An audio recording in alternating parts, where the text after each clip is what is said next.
Now, did you think that advanced economies that swear by capitalism leave people to fend for themselves? Well, you might have another thought coming, because South Korea is a capitalist giant. It's home to electronic powerhouses like Samsung, like LG. So today we're going to look at the social welfare programs of South Korea, and we'll compare them with welfare programs in India and even some other parts of the world. In Seoul and other parts of Korea, free subway rides have been a perk that has been enjoyed nationally by those who are 65 and above. For 4 decades now, it has been a perk. It is credited with keeping senior citizens active, and it helps them deal with rising costs of living in South Korea's hyper-capitalist economy.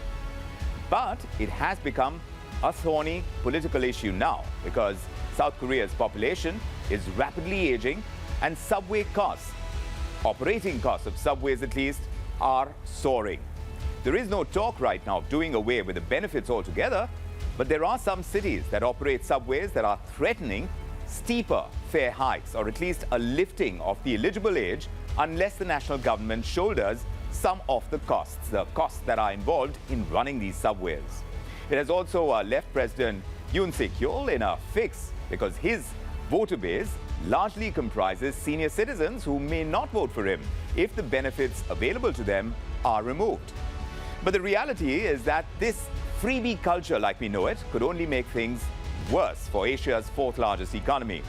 While this freebie culture threatens to stretch South Korea's economy, there are several other countries that have faced stagnation or even economic stress because of these populist freebie measures. Like we call it here in India, we call it a ravdi culture. Take a look at socialist Venezuela, an erstwhile rich economy now in a complete shambles. Venezuelans have stopped working because most of their needs were offered for free by the oil-rich nation's government.